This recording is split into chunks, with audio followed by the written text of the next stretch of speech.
કેટલો એની કરામત છે બાપ. સમુદ્રનું પાણી આજ વાદળાઓ ખારું પાણી પીવે ને મને તમને મીઠું આપે, ત્યાં ફિલ્ટર કોણ કરે છે? આપણે તો આરો મૂકીએ ઘેરે, આરો થી ફિલ્ટર થાય ને ઘેરે ઘેરે આરો છે અત્યારે.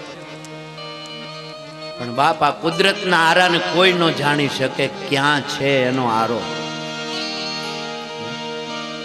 એમ પ્રાણવાયુ છે. મારે તો તમને પ્રાણાયામ બાબત, આ ફેફસામાં 3000 છિદ્રો છે. મુખથી શ્વાસ લઈએ ને એટલે છિદ્રો બધા જે રજકણ અંદર ફેફસામાં જાય ને એ બધા છિદ્રો પુરાઈ જાય. તમે ફૂગો છે ને, ફૂગાની અંદર હવા પૂરી હોય અને એમાં એક છેજ કાણું પડે ને, એની અંદર તમે કંઈક છે કચરો, તમાકુને પહેલા નાખી જોજો, એટલે તમાકુ છે ને છિદ્રની આડું આવી જાય ને હવા બહાર જતી બંધ થઈ જાય. એમ ફેફસાના જે કાંઈ આ છિદ્રો છે એ બહારના જે રજકણોથી આજ બુરાઈ જાય છે. એટલે ફેફસા સાથે હૃદયની જે કાંઈ આજ ધમનીઓ, શીરા જે કાંઈ છે, રક્તવાહિનીઓ, એને લોહી મળતું ઓછું થઈ જાય. આ વૈજ્ઞાનિક રીતે તમને કહું. પણ તમે ઊંડો શ્વાસ લો, જેમ ફુગાને ફૂલાવો એટલે એનું છિદ્રની આડું રજકણ હોય ને તો એ ફૂગો ફૂલે ને એમ છિદ્ર ફૂલે, મોટું થાય એટલે રજકણ બહાર નીકળી જાય. એમ પ્રાણાયામથી ફેફસાની અંદર હવા પુરાય અને ફેફસાના છિદ્રો જેટલા પુરાઈ ગયા હોય એટલા રજકણો ધીરે ધીરે ધીરે એક વખતે ન બહાર નીકળે, એ તો અનેક વખત ફૂલાવા પડે. પણ ટૂંકમાં હેતુ એ છે જેટલો પ્રાણવાયુ અંદર લેશો એટલા ફેફસાથી તમારે જે કાંઈ રક્તવાહિનીઓ એને લોહી મળશે, વધારે શુદ્ધ થશે આ પ્રાણવાયુ. અને બીજો કે તમારા મનને સ્થિરતા મળશે. મનની સ્થિરતા માટે પ્રાણવાયુ છે. યોગીઓ પ્રાણાયામ એટલે કરે. તમે પણ અનુભવ કરી જોજો. મનની સ્થિરતા કરવી હોય એને છે ને 51 દિવસનો પ્રયોગ છે. 3 ટાઈમ પ્રાણાયામ 40 કરવાનો. સવારમાં સૂર્યોદય પહેલા સ્નાન કરીને 40 પ્રાણાયામ કરજો. બપોરનો મધ્યાહન સમય થાય 12 વાગે 12:39 પૃથ્વી સ્થિર થાય ત્યારે 40 પ્રાણાયામ કરો. સંધ્યા સમય સૂર્ય અસ્ત થઈ જાય એટલે પ્રાણાયામ કરો. 51 દિવસ સુધી 40 પ્રાણાયામનો પ્રયોગ કરો ને પછી તમે અનુભૂતિ કરજો. કોઈને કહેવાની જરૂર નથી.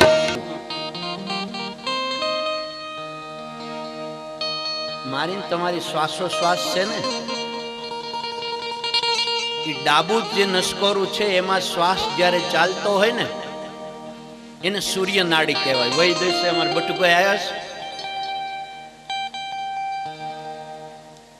બટુભાઈ ખબર સૂર્ય નાડી છે. આ જમણું છે એ છે ને ચંદ્ર નાડી છે.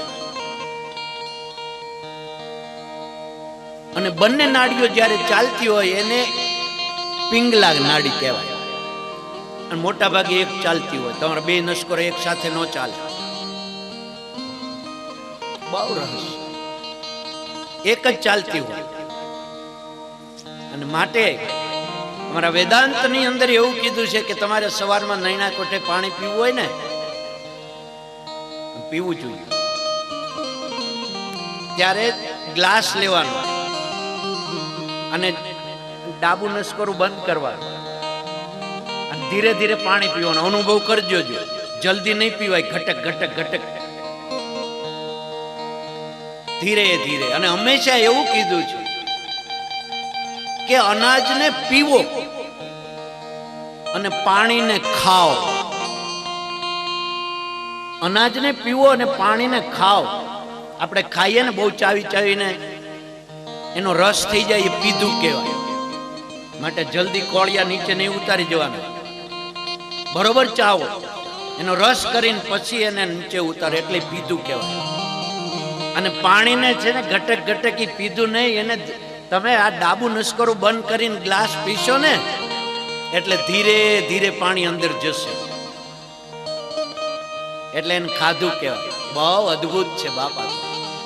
અને એ પૂજા કરવા બેસો ને ત્યારે પિંગલા નાડી શરૂ હોવી જોઈએ, બંને નાડીઓ. એટલે આપણે પ્રાણાયામ પૂજામાં બેસતા પહેલા આચમન અને પ્રાણાયામ છે. તમે જોજો, શાસ્ત્રીજી પૂજામાં બેસાડે ને ત્યારે પહેલા 3 વાર આચમન કરાવે, પછી કે પ્રાણાયામ કરો. 3 પ્રાણાયામ કરો ને એટલે જે નાડી બંધ હોય શરૂ થઈ જાય. બાકી એક જ નાડી શરૂ હોય, ક્યાં જમણી હોય ને ક્યાં ડાબી હોય. બંને નાડીને શરૂ કરવા માટે પ્રાણાયામ છે. પ્રાણાયામ 3 કરો એટલે એ સૂર્ય અને ચંદ્ર નાડી બંને શરૂ હોય, એનું નામ પિંગલા નાડી. બાકી ત્રીજી નાડી છે જ ને, ક્યાંથી લાવવાની? બહુ રહસ્યમય. પાનભાઈ તો વેદાંત ને કહી ગયા છે, અને વેદાંત આ છે. વેદાંત જેને ભણવું હોય બહુ,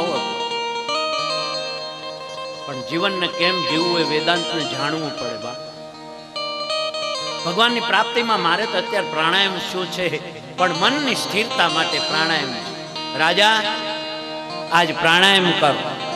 પ્રાણાયામથી મન સ્થિર થશે. અને આજ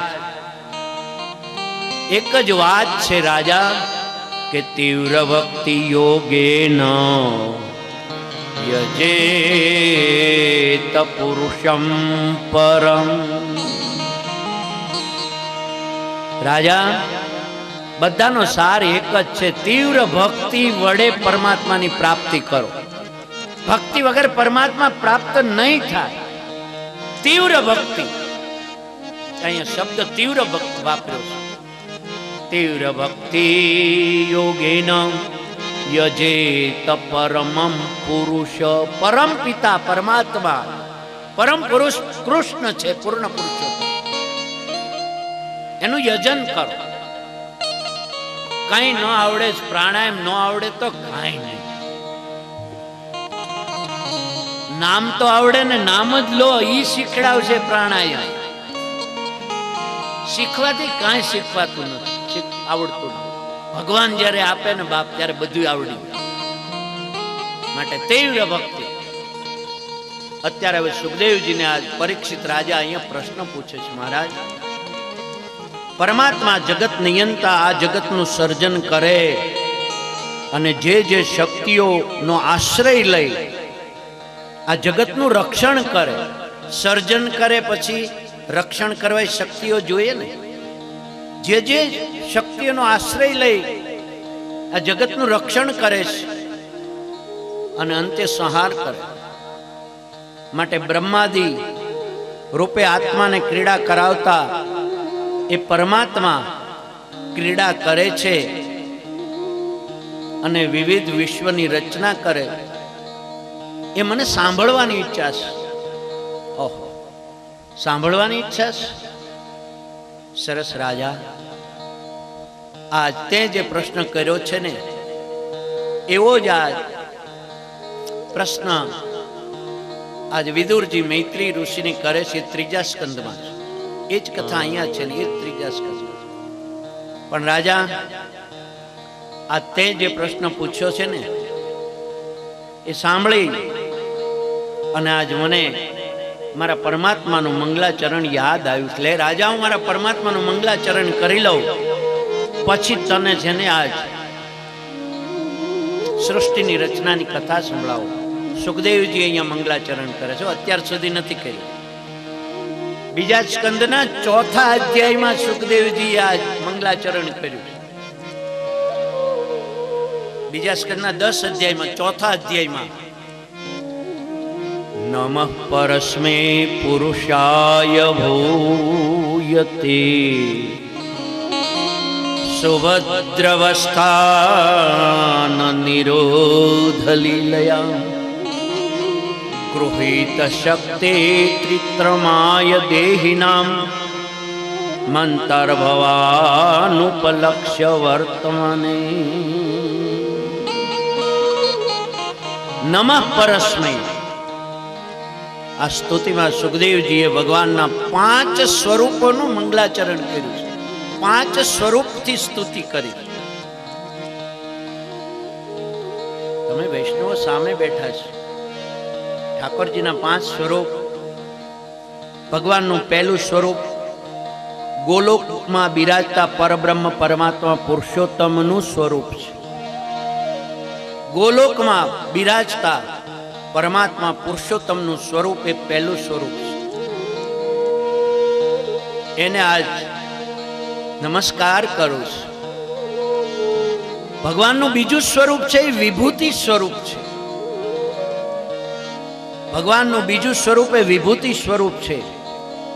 અને ગીતાના 10મા અધ્યાયમાં જગતના ચળ અચળ જે ઉત્તમ તત્વો છે એમાં ભગવાને કીધું છે કે બધી મારી વિભૂતિ છે.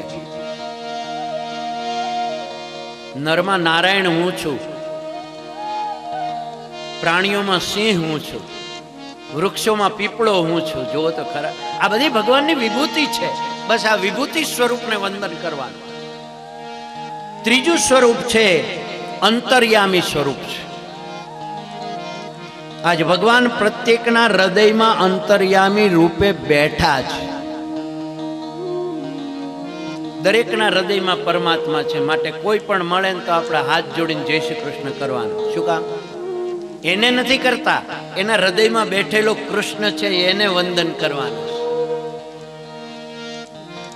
આ ભાવ છે કે દરેકના હૃદયમાં કૃષ્ણ બેઠા છે. અંતર્યામી સ્વરૂપ.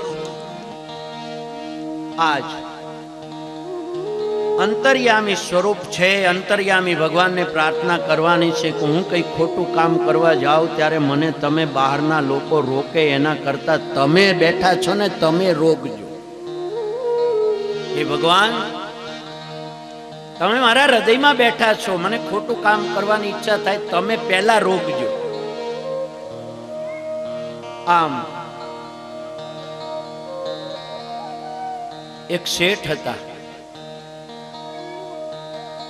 બગીચામાં ફરવા આવ્યા. એમાં એક ભિખારી મળ્યો.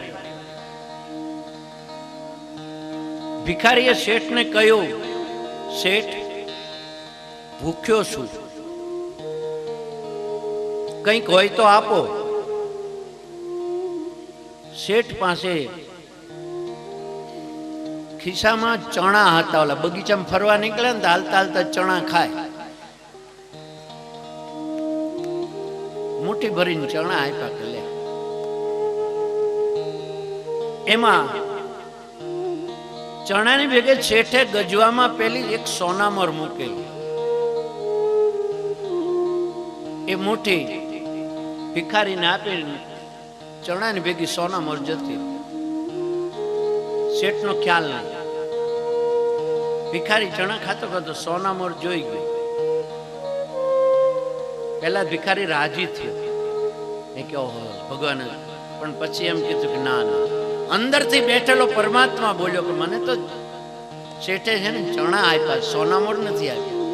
એટલે ચણા એ મારા છે. અંદર ભેગી સોનામોર આવી હતી, મારે એને પાછી આપવી જોઈએ. બીજે દિવસે રાહ જોઈને શેઠ જ્યાં આવ્યા બગીચામાં ફરવા, તો સામેથી ગયું, બાપજી તમે મને કાલ ચણા આપ્યા ને એમાં સોનામોર આવી છે તમારી. શેઠને હૃદયમાં ભગવાને કીધું કે મેં અપાવી છે તો હવે એની એમાં તારે ક્યાં તાણી એકમાં ઓછી થવાની છે. શેઠ કે નહીં બા, મેં તને ચણા આપ્યા ને ભેગી આવી ને એટલે તારી. પણ ભિખારી કે નહીં બાપજી તમે મને ચણા આપ્યા, સોનામોર નહોતી આપી, માટે એનો અધિકાર મારો નથી તમારો છે. પછી શેઠજી આપીને જે થયું. પણ મારો કહેવાનો ભાવ એ છે કે અંદરમાં બેઠેલો પરમાત્મા એકવાર તમને રોકે જ છે. કોઈ પણ કામ તમે કરો, સાચું કરો ખોટું કરો, ખોટું કરો ત્યારે તમને કંઈક સંકેત પરમાત્મા આપે છે. પણ હું તમે એની અવગણના કરીએ છીએ, એને માનતા નથી. એક ભિખારીના હૃદયમાં જો એમ થાય કે નહીં શેઠે તો મને ચણા આપ્યા, સોનામોર નથી આપી, આનો અધિકાર મારો નહીં, એ કોણે કીધું? અંદર બેઠેલો પરમાત્માએ એને આજ પ્રેરણા આપી એ મને ને તમને પરમાત્મા પ્રેરણા આપે, પણ હું ને તમે એને માનતા નથી, સ્વીકારતા નથી, અવગણના કરીએ છીએ. માટે આજ અંતર્યામી સ્વરૂપ પરમાત્માને એને વંદન કર્યા છે સુખદેવજીએ. અને આજ ભગવાનનું ચોથું સ્વરૂપ છે એ સમષ્ટિ સ્વરૂપ છે.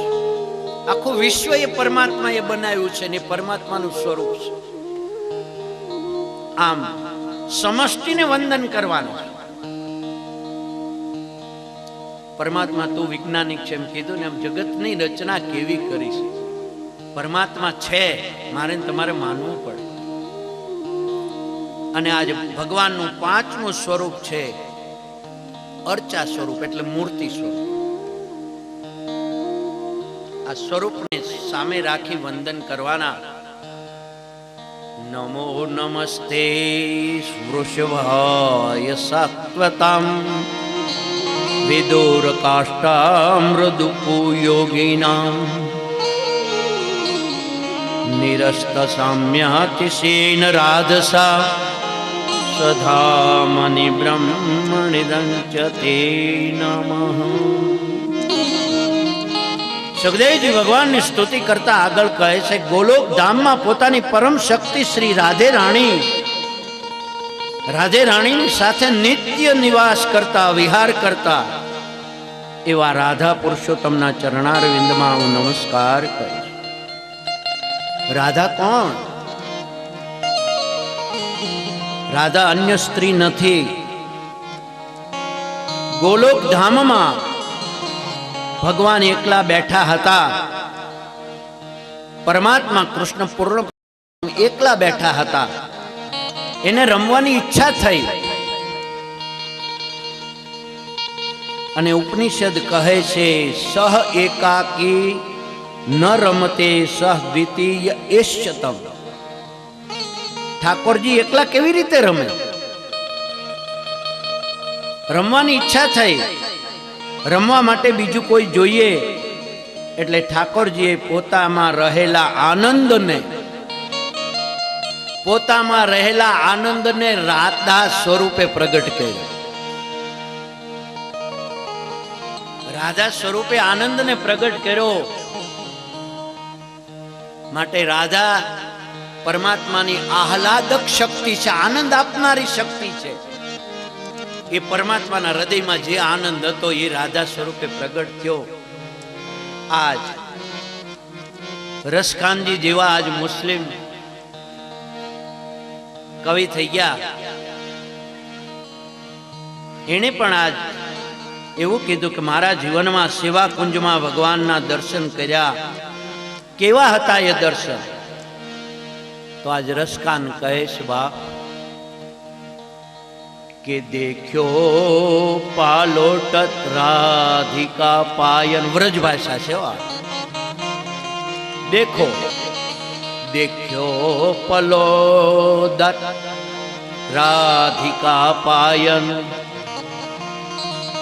ઠાકોરજી રાધાજીના પગ દબાવે છે એવા મેં દર્શન કર્યા. રસખાનજી કહે છે, દેખ્યો પલોટ દત્ત રાધિકા પાયન. રાધાજીના પગ પાયન, પગ દબાવતા મેં દર્શન કર્યા. રાધા કોણ છે? રાધા ભક્તિ છે, પ્રેમ લક્ષણા ભક્તિનું પ્રતીક છે. રાધા એટલે પ્રેમની ધારા. જેના જીવનમાં ભક્તિ છે, જેના જીવનમાં ભગવત પ્રેમ વહી રહ્યો છે, એ કોઈ પણ વ્યક્તિ હોય, ઈશ્વર એના ચરણ દબાવે.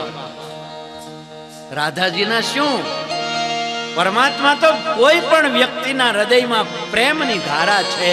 આજ ભક્તિ છે, પરમાત્મા એના પગ દબાવે. રાધાજીના તો શું? રસખાને એવું કીધું કે રાધાજીના પગ દબાવે. શું કામ? કઈ ભક્તિ છે, આનંદ છે. તો રાધે તું બડી ભાગીની कौन तपस्या की, तो राधा तू बड़ी भागिनी अन कौन तपस्या की, तीन लोक तारण तरन सो तेरे आधी तीन लोक तारण तरन सो तेरे आधी कुसुम सरोवर प्रेम से भर्यो परिक्रमा में गया छो ने गिरिराज कुसुम सरोवर तो कुसुम सरोवर प्रेम से भर्यो रहे दीन रे जहाँ चरण राधा धरे जहाँ चरण राधा धरे श्याम धरे दोने जहाँ चरण राधा धरे श्याम धरे दोने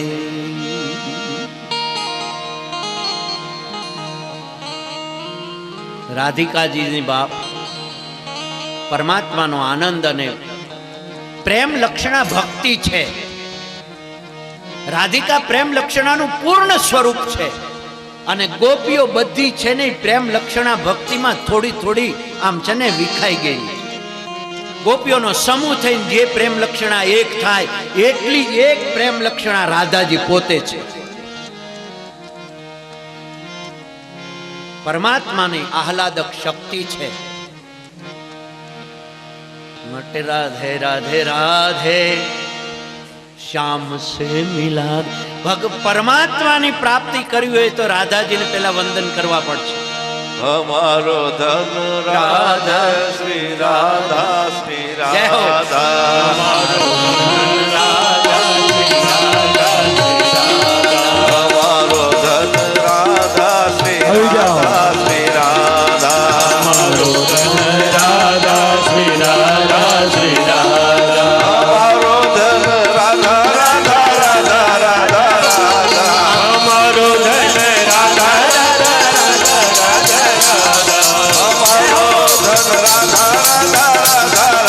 राधा हमारो धन राधा राधा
कीर्तनम यस्मरणम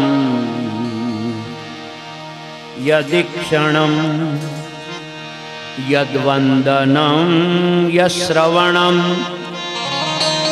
यदर्हणम लोकस्य सद्यो विधुनोति कल्मषम् तस्मै सुभद्रश्रवसे नमो नमः। ત્રીજા મંગલાચરણની અંદર ત્રીજા શ્લોકમાં આ સુખદેવજીએ કહ્યું છે પરમાત્માની પ્રાપ્તિના સાધન બતાવ્યા. પરમાત્માને પ્રાપ્ત કરવા હોય તો યત કીર્તનમ, કીર્તન કરો. આ કીર્તન કર્યું ને ભાવથી કર્યું હોય તો તમે તમારે એકવાર જગતની વિસ્મૃતિ થાય અને ભગવાન સાથે અનુસંધાન થાય એટલું કીર્તન, એનું નામ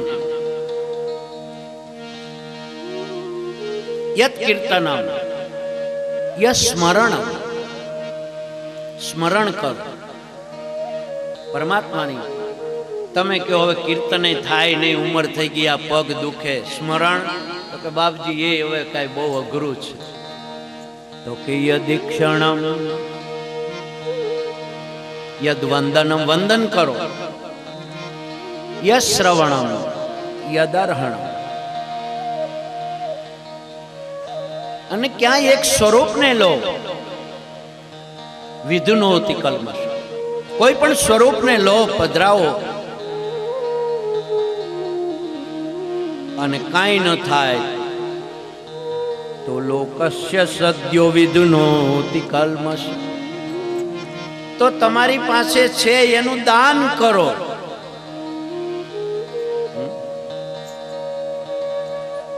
કોઈ પણ વસ્તુનો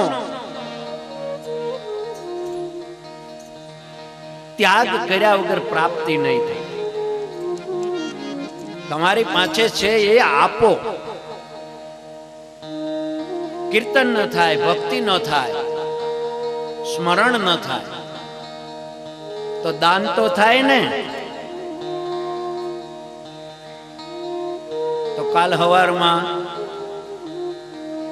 શાકભાજીમાંથી જે કાંઈ બચત કરી હોય અંગત, એ બધી અહીં મૂકી દેવાય.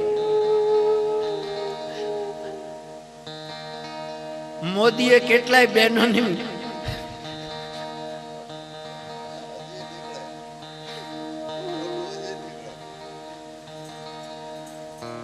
ના ઘરવાળા કે અમે કોઈ દી એની પાસેથી ન કઢાવી શક્યા, મોદીએ ન્યા બેઠા બેઠા નોટો કઢાવી.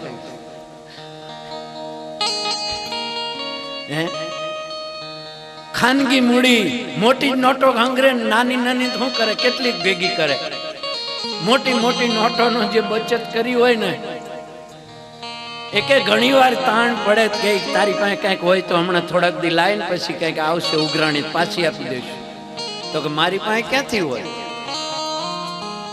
ઈ મોદીએ નોટો બંધ કરી અને બંડલો નીકળ્યા.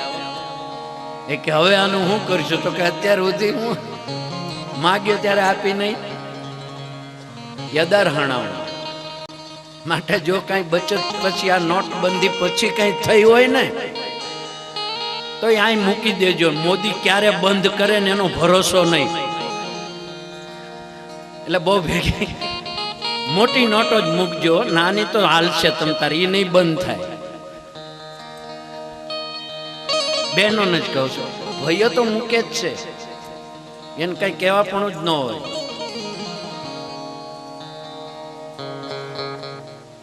આ જીવાત્મા છે બાપ, મૂકવું બહુ અઘરું છે. ખિસ્સામાંથી આમ આખો આખો થપ્પો કાઢે, એમાંથી નાનામાં નાની તો હોદે, પણ જૂનામાં જૂની હોદે લો. નવી કદાચ હાથમાં આવી હોય ને તો આમ મૂકીને પછી આમ જૂની ફોફોડ, જૂની આવે ને હાથમાં એ મૂકે તો જૂની કિંમત ઓછી થઈ જાય. અમારે ફાટેલી હાલે, તમ તારે મૂકજો.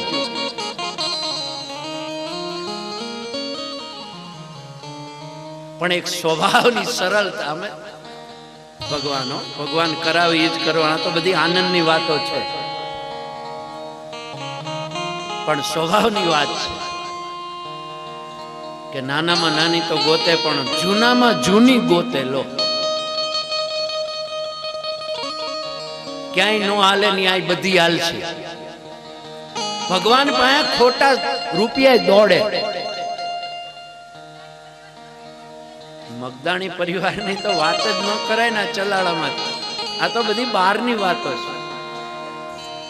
મારે તો અહીં પહેલી વહેલી કથા છે, મને ક્યાં ખબર છે.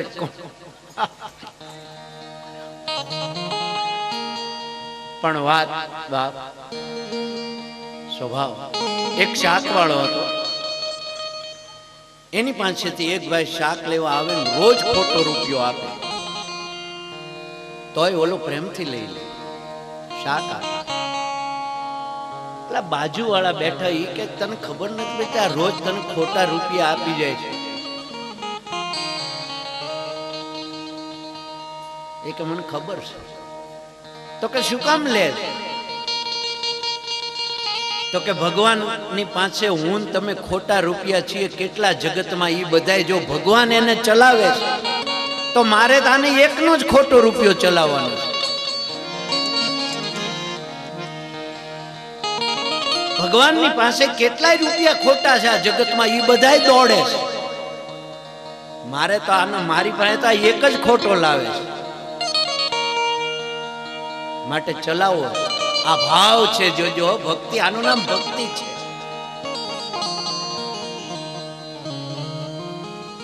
રૂપિયાની કિંમત જ નથી બાપ, ભાવની કિંમત છે. હૃદયનો ભાવ છે. મારા ને તમારા કિસ્મતમાં લખ્યું છે, તમારે આપ્યા વગર છૂટકો નથી, મને મળ્યા વગર છૂટકો નથી. ભરોસો છે, ભરોસો રઢઈન ચરણન કેરો ભરો છો, રઢઈન ચરણન કેરો. ભગવાન કેટલો દયાળુ છે બાપ. ભગવાન ભક્તની પરીક્ષા અખંડ રાખે. બહુ અનુભૂતિની વાત તમને કહી દો. અમે ચંપારણ્ય ગયા, ચંદુભાઈ નથી ને, જે હશે એને ખબર છે. મારો નિયમ છે, હું સમૂહમાં બીજાના હાથનું ખાતો જ નથી. પુષ્ટ સંપૂર્ણ મર્યાદા. કઈ ન હોય તો હાથે 2 ભાખરી બનાવીને દૂધના ભાખરી ખાવ. હવે અહીંયા તો પછી નવી બધું જલારામ માનવ મિત્ર મંડળ, પણ અમારા ભાગવત વિદ્યાપીઠનો ન્યા આશ્રમ એક બન્યો છે. એટલે વિદ્યાર્થી હતા, કેવડાય ભાઈ અગ્નિશભાઈ અમદાવાદથી આવ્યા છે, ત્યાંના મેનેજર અમદાવાદના જ હતા વિદ્યાપીઠ. પણ અમે સાંજે જગદીશભાઈ અઢિયા ને એણે અમને મુલાકાત આપી, નકર 2-3 દિવસે ન આપે. એને બદલે કીધું કે આ સાંજે શાસ્ત્રીજીને કહેજો ને આવે. 2 નતા મેનેજર, એમને લઈને ગયા. દૂર બેઠા. મેં કીધું એમની તબિયત ન સારી, ઊભા ન થઈ શકતા, બેસી ન શકે. મને કે ખુરશી અહીં લો, અહીં બેસો. પાસે ખુરશી લઈ. જમવાનું શું કર્યું છે? મેં કીધું ભાગવત વિદ્યાપીઠનો આશ્રમ આપણી સંસ્થાની બાજુમાં છે ને, ત્યાં હું સાંજે, મેં કીધું બપોરને ફરાવ તો સાંજે. મન કે નહીં, તો ઠાકોરજીનો પ્રસાદ લેવાનો, સખડી તો લો જ. મેં કીધું મેં કીધું મારી કથા રાતે મોડી થાય ને આપણા નિયમ પ્રમાણે, મેં કીધું સમયસર જ આપણે તો હોય, એટલે મોડું થાય એટલે હું તમને. મને કે તમે જ્યાં સુધી નહીં આવો, નહીં જમો ત્યાં સુધી ભીતરિયા જશે નહીં. તમારે ભીતરમાં જવાનું, ભીતરિયા તમારી રાહ જોશે. તમારે રોજ સાંજે પ્રસાદ ઠાકોરજીનો લેવાનો. પછી બીજી વાત કરી. પહેલા આ કુદરત, મેં કીધું મારો પરમાત્મા છે ને, ન કે એને પ્રેરણા ક્યાંથી આપે? તમે શું કરો છો? પરમાત્મા છે, ભરોસો એના ઉપર હોય. વાત એ ભૂખ્યા ઉઠાડે છે, કોઈને ભૂખ્યા સુવડાવતો.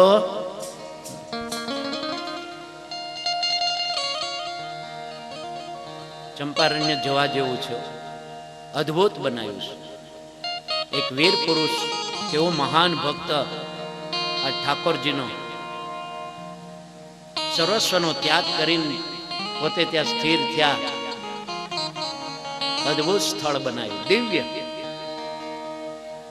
બસ કહેવાનો ભાવ એ છે. આજ સુખદેવજીએ આજ વંદના કરી છે. સુખદેવજીએ વંદના કરી અને પછી કીધું છે કે આ સૃષ્ટિની રચના પરમાત્મા કેમ કરે છે. પરીક્ષિત, તમે જેવો પ્રશ્ન કર્યો એવો જ પહેલો વહેલો પ્રશ્ન છે એ નારદજીએ બ્રહ્માજીને કર્યો.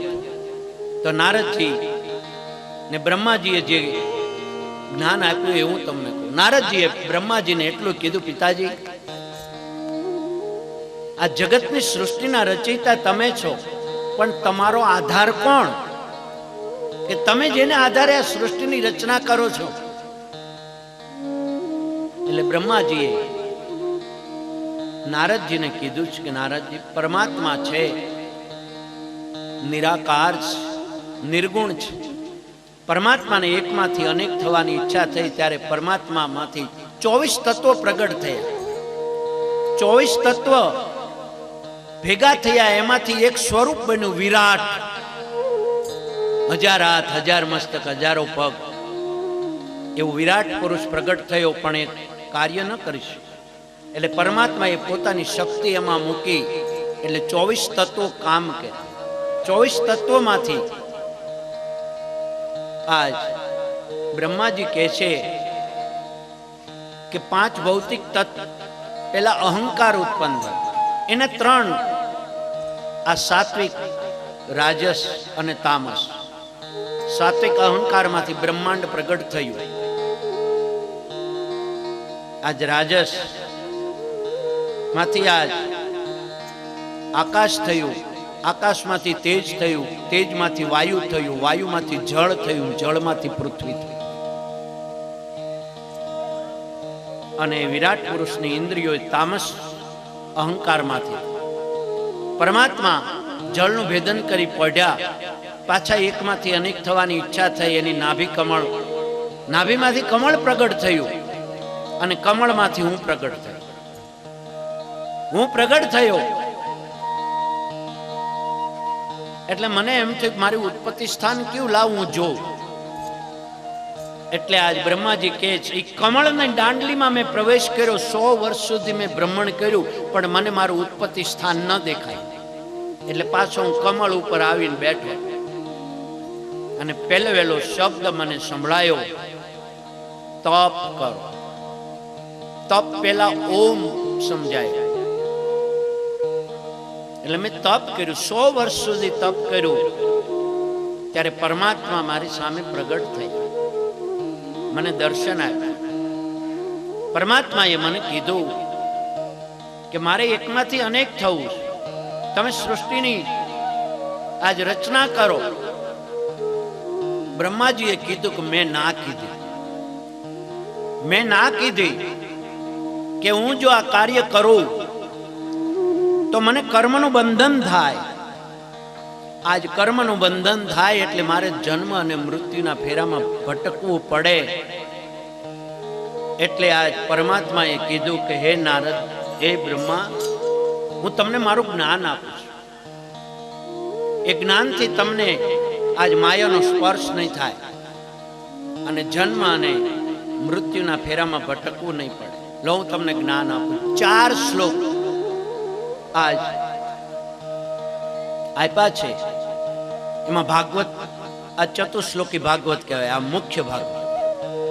અહમેવા સમેવાગ્રે નાન્યદ્ય સદસ્પરમ પશ્યાદહમ યદેતજ્યં યો વસિષ્યેત સોસ્મ્યહમ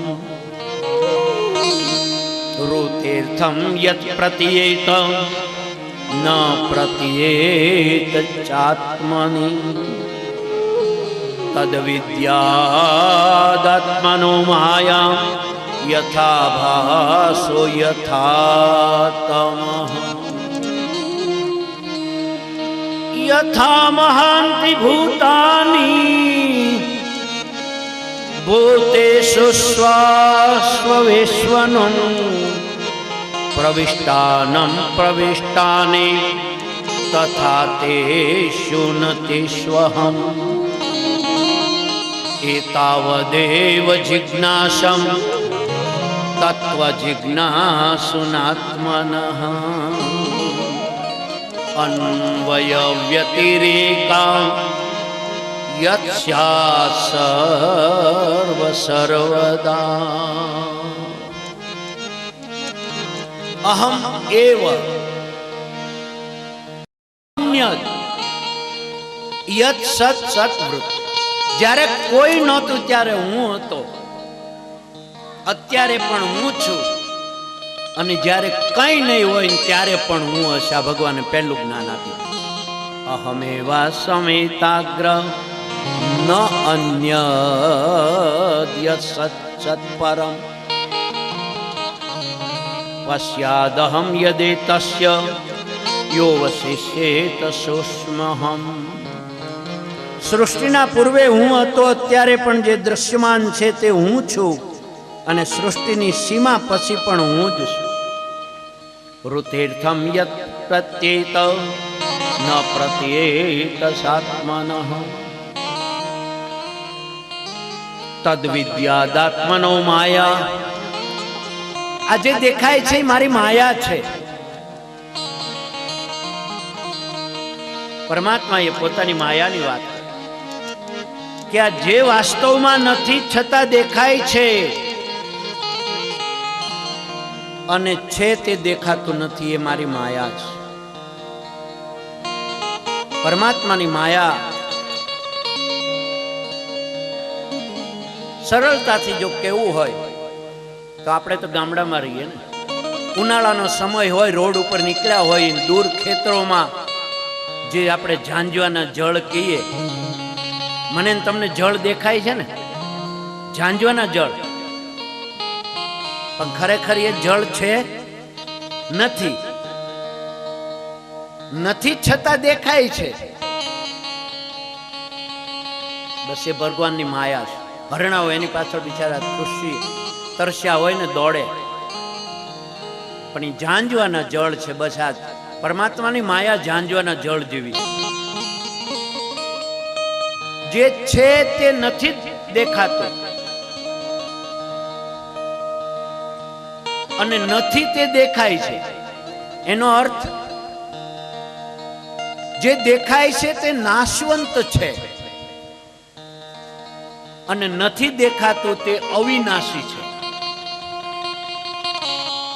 નથી દેખાતું તે અવિનાશી છે અને કોઈ પણ મને તમને દેખાય એ બધું નાશવંત છે. તમે મને દેખાવશો ને તમને હું દેખાવશું. વાસ્તવમાં તમને હું દેખાવશું એ હું નથી દેખાતો. ક્યારે? મારું શરીર દેખાય,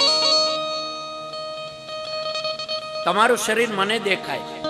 જે દેખાય છે એ નાશવંત છે. શરીર નાશવંત છે, પણ અંદર રહેલો આત્મા કદી કોઈ દેખાતો નથી. જે છે તે દેખાતો નથી. એ અવિનાશી. જે નથી દેખાતું તે અવિનાશી છે અને જે દેખાય છે બધું નાશવંત છે આ જગતમાં. બસ આ ભગવાનની માયા ટૂંકમાં તમને કહી દઉં. યથા મહાંતિ ભૂતાની ભૂતેષુ સાવશેષ્વની પ્રવિષ્ટાન્ય પ્રવિષ્ટાની તથા તેષુ ન તેષ્વહમ. જે છે તે નથી દેખાતું, નથી તે દેખાય. અવિનાશી એ ક્યારેય કોઈને દેખાતું નથી. આત્મા અવિનાશી છે. મૃત્યુ તો આ દેહનું છે, માટે દેહ નાશવંત છે. પરમાત્મા સર્વકાળમાં વિદ્યમાન છે. જે જિજ્ઞાસુએ એતાવદેવ જિજ્ઞાસમ, જેને તત્વ જાણવાની ઈચ્છા છે એવા તત્વના જિજ્ઞાસુએ ખાલી એટલું જ જાણવાની જરૂર છે કે આ અન્વય અને આ વ્યતિરેક આ સર્વત્ર અને સર્વદા છે. પરમાત્મા સર્વત્ર છે અને સર્વદા છે. બસ આ 4 શ્લોક પરમાત્માએ આજ નારદજીને આપ્યા અને આજ ભાગવતના બીજા સ્કંદના 10મા અધ્યાયની અંદર છેલ્લા શ્લોકમાં ભાગવતજીના 10 લક્ષણ બતાવ્યા. બધા પુરાણોમાં 5 લક્ષણ છે અને ભાગવતજીના છે ને એ 10 લક્ષણો છે. અને 10 લક્ષણ એ પરમાત્માના સ્કંદ પ્રમાણે એના નામ આપ્યા છે. પ્રથમ સ્કંદ અધિકાર લીલા છે, બીજો સ્કંદ એ સાધન લીલા. આપણે 2 વાત થઈ ગઈ. અને પરમાત્મા એ બાકીના સ્કંદ છે 10 એ ભાગવતજીના લક્ષણ છે. સર્ગ વિસર્ગસ્ય અત્ર સર્ગ વિસર્ગસ્ય સ્થાન પોષણમ ભૂતય મન્વંતરેશ્યાનુકથા નિરોધો મુક્તિ આશ્રય. દશમસ્ય વિશુદ્ધ્યર્થ નવાનામિહ લક્ષણમ. અત્ર સર્ગ વિસર્ગસ્ય સ્થાન પોષણમ. ત્રીજો સર્ગ છે એ સર્ગ લીલા છે. ચોથો સ્કંદ છે એ વિસર્ગ લીલા છે. પાંચમો સ્કંદ એ સ્થાન લીલા છે અને છઠ્ઠો સ્કંદ એ પોષણ લીલા છે. સર્ગ ત્રીજો સ્કંદની વાત કરીએ તો સર્ગ લીલા એટલે પરમાત્માની ઉત્પત્તિ. પરમાત્માએ જે ઉત્પત્તિ કરી એને સર્ગ લીલા કહેવાય અને વિસર્ગ લીલા એ બ્રહ્માજીએ ઉત્પત્તિ કરી. પરમાત્માએ પોતાના સંકલ્પથી આ બ્રહ્માંડની રચના કરી, 5 તત્વોની રચના કરી. એ પરમાત્માની સંકલ્પ સૃષ્ટિ છે. એને કોઈ પણ આધારની જરૂર નથી, સાધનની જરૂર નથી, એટલે એને સર્ગ લીલા કીધી. અને પરમાત્માએ જે સાધન બનાવ્યા એનો આધાર લઈને બ્રહ્માજીએ સૃષ્ટિ કરી, એટલે એનું નામ વિસર્ગ લીલા. વિસર્ગ એ બ્રહ્માજીની સૃષ્ટિ. ખેતરમાં ડાંગર થાય, ચોખા, મગ થાય, એ પરમાત્મા એ બનાવ્યા ને, માટે સર્ગ લીલા સમજી લો, એ સર્ગ. અને ચોખાને મગની દાળને ભેગી કરીને આપણે ખીચડી કરીએ, એ વિસર્ગ લીલા. કારણ કે ખીચડી કોણ બનાવે છે? આપણે, મનુષ્ય બનાવે. પરમાત્મા બનાવે જે એ વસ્તુ છે ને, એ સર્ગ છે. અને હું તમે જે બ્રહ્માજીએ બનાવી એ વિસર્ગ લીલા. આજ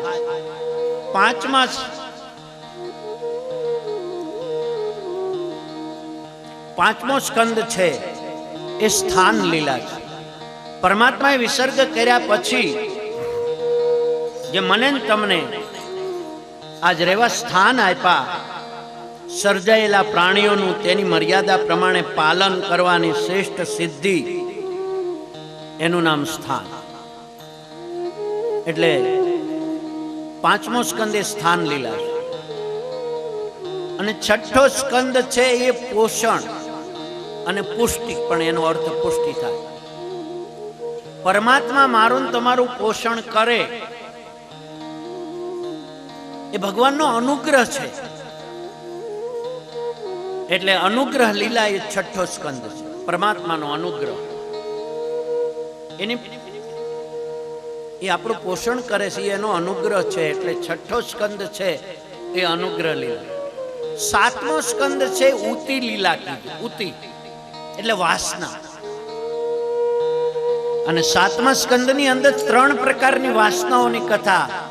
મહાપ્રભુજી એવું કીધું કે સાતમો સ્કંદ એ વાસનાની કથા છે. એમાં 3 પ્રકારની વાસના મહાપ્રભુજીએ અલગ કરીને બતાવી. એમાં પ્રહલાદ ચરિત્રની કથા એ 7મા સ્કંદમાં છે, 15 અધ્યાયની કથા છે.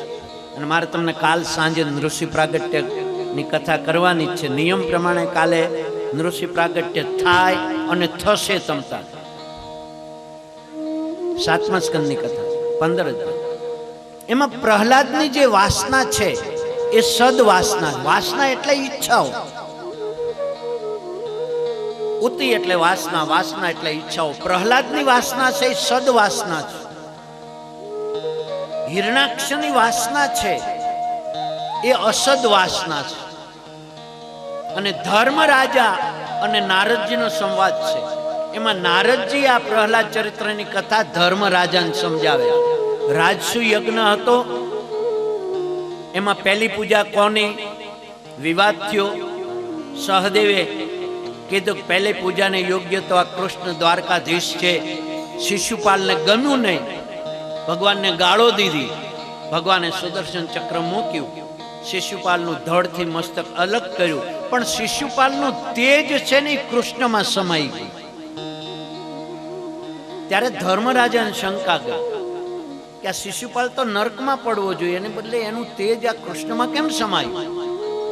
માટે નારદજી ધર્મરાજાને આ પ્રહલાદ ચરિત્રની કથા કહેશે, એવું કાલ કહેશ તમે. પણ એ ધર્મરાજાની વાસના એ મિશ્ર વાસના કીધી. બસ આ 3 ચરિત્રોની કથા છે, 3 વાસનાઓની કથા કાલે 7મા સ્કંદમાં. એટલે 7મો સ્કંદ એ ઉતિ લીલા છે. 8મો સ્કંદ એ મન્વંતરોની લીલા છે. આજ મન્વંતરો કોને કહેવાય ક્યાંય એ આપણે કાલે સાંજે થોડી કથા કરશું. પરમ દિવસ ચોથે દિવસ સવારમાં મન્વંતરોની કથા. એમાં વામન પ્રાગટ્ય થશે, રામની કથા આવશે. સૂર્યવંશની કથામાં રામનો જન્મ બપોરના 12 વાગે ચોથે દિવસે થશે. સાંજે કૃષ્ણ પ્રાગટ્ય થશે. ઉત્સવ આપણે મનાવવાના છે તમારી રીતે, જે તમે નક્કી કર્યું હોય એ. મને આજે એક બેન પૂછવા આવ્યા હતા કે અમારા વામનજી કરવા તમે વસ્ત્રો આપશો કે અમે? મેં કીધું હું મારા 3 ધોતિયા લઈને આવ્યો છું. 3 જોડી જ લાવ્યો છું. એટલે હું કઈ લઈને આવતો નથી. આ ઘણા અત્યારે કથાકારો ટ્રક ભરીને આવે. લો, મંડપે એનો, માઈકે એનો. અમારે એક મારા જાણીતા જ છે, ટ્રક ભરીને જાય. ઓલા યજમાનને રોજ આ તૈયાર થવામાંથી નવરો ન થવા દે, કથા સાંભળવા જ ન દે. ઘડીક નૃસિંહ બનાવે, ઘડીક વામન બનાવે, ભેગા હોય ને ઓલાને તૈયાર જ કર્યા કરે એક રૂમમાં. અહીંયા આપણે કરવાનું છે. જો મારી વાત કોઈ આનો અર્થ ગલત ન કરતા, આનંદની વાત કરું છું. આપણે તો તમે આયોજનબદ્ધ છે, એકના એકને જ તમે તો કેટલાય અલગ અલગ બધું થવાના છે. કોઈ વામનજી થશે તે પછી કૃષ્ણ નહીં થાય થવાનું. પણ અહીંયા જે તમારું આયોજન હોય ને જ્યાં વસ્ત્ર મળતા હોય ને, ટૂંકમાં કહેવાનું એ જાહેરમાં કહી દો કે મને પૂછતા નહીં, મારી પાસે કાંઈ નથી, ઠાકોરજી છે. હા, એ લાલાને આપણે એ પારણ્યું છે, એને પોઢાડવા એમાં પોટ છે. ચલાળામાં બધી વસ્તુ સામગ્રી મળે. અહીંયા તો બહુ કથાઓ થાય છે, મેં સાંભળ્યું. આ વાડીમાં બહુ ઉત્સવો ઉજવાય છે, એટલે બધી સાધન સામગ્રી ટૂંકમાં અહીંયા મળે છે, ત્યાંથી લાવજો. મારે મારી વાત કરી દેવી ને ભાઈ, કે હું કઈ લાવ્યો નથી. કદાચ એમ હોય કે અને લાવે છે ઘણા, તમને અનુભવ જ હશે,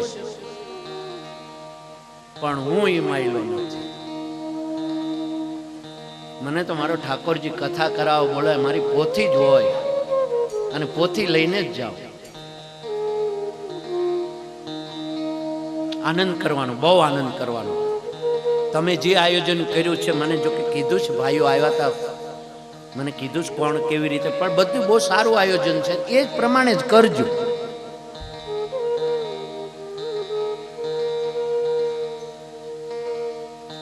માટે આજ મન્વંતરોની કથા એ 8મો સ્કંદ છે. 9મો કથા એ 9મો સ્કંદ ઈશાનું કથા છે. એમાં ભગવાનનું પ્રાગટ્ય, રામચંદ્રજીનું, વામનજીનું. અને 9મો સ્કંદ ઈશાનું કથા, 10મો સ્કંદ એ નિરોધ લીલા છે. પરમાત્માનું પ્રાગટ્ય અને પરમાત્મા જે જીવાત્માનો સ્વીકાર કરે, એની ભક્તિ આપે, એનું નામ નિરોધ લીલા. એમાં કોઈ અવરોધ નહીં, કેવળ પરમાત્માની પ્રાપ્તિ, પ્રેમ લક્ષણા ભક્તિ, એ નિરોધ લીલા છે. નિરોધ, મુક્તિ અને આશ્રય. પરમાત્મા નું મુખારવિંદ છે એ આજ પરમાત્મા ઊંચો હાથ જે કર્યો છે એ મુક્તિના આશ્રય છે. આવો આવો, મારે ચરણે જે આવશે એને હું મુક્તિ આપીશ. મારો આશ્રય જે કરશે એને હું મુક્તિ આપીશ. માટે 11મો સ્કંદ એ મુક્તિ લીલા છે. 11મો સ્કંદ એ મુક્તિ લીલા છે. મારો પરમાત્મા સ્વધામ જશે. અને 12મો સ્કંદ એ આશ્રય લીલા છે. પરીક્ષિતે એનો આશ્રય કર્યો તો 12મા સ્કંદમાં પરીક્ષિતને મુક્તિ મળી. બસ આ 12 સ્કંદની કથા મારે કરવાની છે. અને ભાગવતજીના આ 10 લક્ષણો બીજા સ્કંદના 10મા અધ્યાયના આ છેલ્લા શ્લોકમાં કીધા. એ સાથે બીજો સ્કંદ પરમાત્મા બાલકૃષ્ણના ચરણે દિવંગત આત્માઓના શ્રેયાર્થે શ્રી બાલકૃષ્ણલાલ કી જય. ઓમ નમો ભગવતે